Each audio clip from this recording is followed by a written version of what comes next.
Ever notice how the world just feels totally different in those super quiet hours right before dawn? Well, welcome to The Explainer. Today, we're diving into a profoundly ancient mystery, and it all centers around one very specific, kind of magical time, 3:40 a.m. Now, we're not just going to give you a pep talk about waking up early. Instead, we're going to unpack a deeply rooted roadmap straight from ancient texts that is literally designed to completely transform your mornings, your mindset, and ultimately, your reality. So, what is actually happening out there at 3:40 a.m.? According to ancient texts from the mystical city of Kashi, there's this very specific moment when the noisy fires of the physical world dim down, and this unique cosmic alignment happens. At exactly 3:40 a.m., the universe's energy lines up in a way that just defies conventional, everyday understanding. This window acts like a direct, perfectly clear signal straight to your subconscious mind. It's really not just a time on the clock. It is a profound biological and spiritual activation. Okay, let's dive into this and define exactly what we're talking about.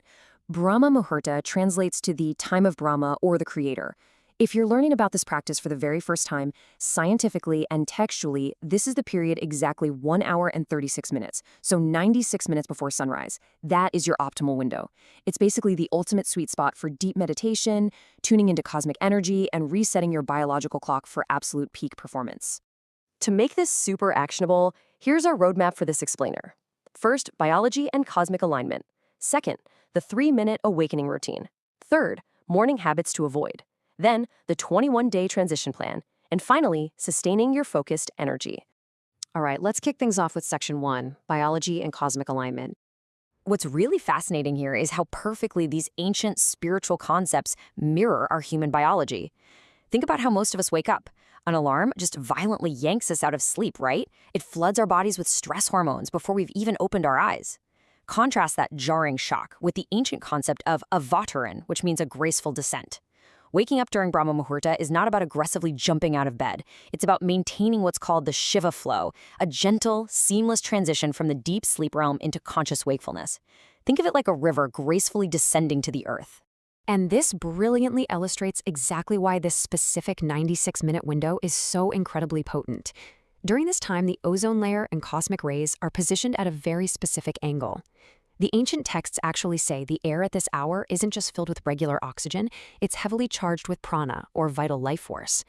Biologically speaking, your brain is transitioning and naturally rests in that highly receptive theta state, that space between sleep and wakefulness. Your body essentially becomes an antenna, perfectly positioned to tune into these cosmic frequencies. In that theta state, your mind is a completely blank canvas, completely ready to be programmed. Which brings us nicely to Section 2, the 3-minute awakening routine. So how exactly do we program that blank canvas? The texts are very clear, and they outline a strict golden rule. When you wake up, absolutely do not jump out of bed. Stay completely still. We're going to use the very first 3 minutes of wakefulness to deliberately align the 3 realms of your existence. Minute 1 is for your physical body, minute 2 is for your breath, and minute 3 is for your mind.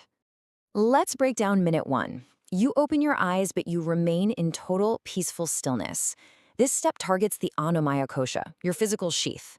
You're going to quietly scan your body starting from your toes all the way up to the crown of your head. Because listen, simply being alive to see another dawn is a massive gift. Express deep, profound gratitude for a new day.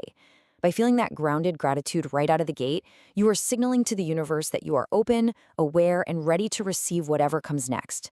Moving right into minute 2, you shift your focus to the pranamaya kosha, which is your breath. The goal here is to balance your energy channels, known as Ida and Pingala. You'll practice a visualization technique called Shiva Shwas. As you inhale, vividly picture this brilliant, golden cosmic energy just filling your lungs and your entire body. And as you exhale, imagine all your stress, your latent illness, and any negativity leaving your body as this thick, heavy black smoke. Doing this actively helps to calm your nervous system and literally begins physically reprogramming your cells.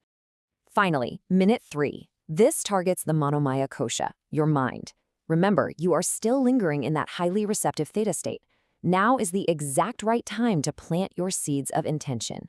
But here is the absolutely crucial point. You have to frame your thoughts in the present tense. You can't lay there and say, I want to be powerful, or I want to be healthy. Why? Because wanting implies that you lack it right now. Instead, you declare, I am powerful, I am healthy. I am successful. You have to visualize your success as a present reality, locking it in with absolute certainty. Okay, moving to section 3, morning habits to avoid.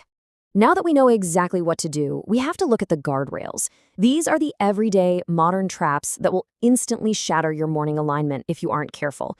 First, and this is a big one, absolutely do not reach for your mobile phone to start doom scrolling. Blasting your eyes with artificial blue light the second you wake up essentially blinds your pineal gland, which is often called your third eye, right when it's trying to activate in the dark, quiet morning.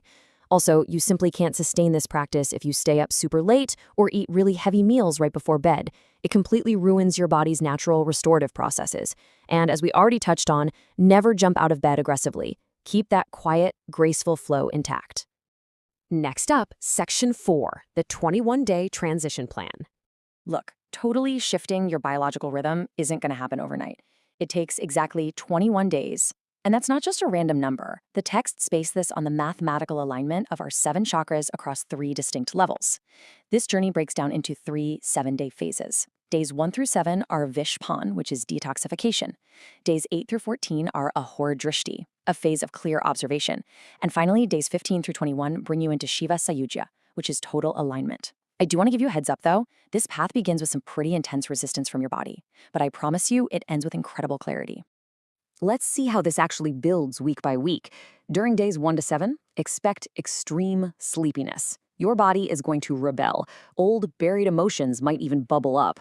Your game plan here? Drink a ton of water to flush out toxins and fiercely avoid all screens for the first hour you're awake. By days 8 to 14, the fog really starts to lift. You're going to experience surges of new ideas and this really cool, peaceful detachment from petty daily stress. This is where you add a simple 5-minute mental chant of Om Namah Shivaya to help settle your mind. Then, by days 15 to 21, the real magic happens. You'll find yourself naturally waking up at 3:40 a.m., no alarm needed, and you'll notice your focused thoughts manifesting much quicker. Your only job here is simply to deepen that 3-minute morning visualization we talked about. And that brings us to our final part, section 5, sustaining your focused energy. So it's one thing to nail a 3:40 a.m. routine, but how do you carry that profound power into a chaotic Tuesday afternoon? The ancient texts offer a pretty stark warning on this. If you just revert right back to your old toxic habits after those 21 days, doom scrolling late at night, rushing aggressively into your workday, your newly acquired cosmic energy will literally just leak away. True transformation means this isn't just a fun 21-day challenge. It has to become a permanent lifestyle. You have to weave this morning peace into the very fabric of your character so that even when the world around you is loud and fast and messy, your internal state remains crystal clear and totally calm. I want to leave you with this incredibly powerful, thought-provoking concept from the ancient text, Aham Brahm Asmi, which translates directly to I am the universe. You are not just a passive passenger bumping along in this life. You are the active creator of your reality. The pure energy of the universe is quietly waiting for you every single morning while the rest of the world is fast asleep. The only question these ancient texts leave us with is, are you willing to wake up tomorrow and claim it for yourself?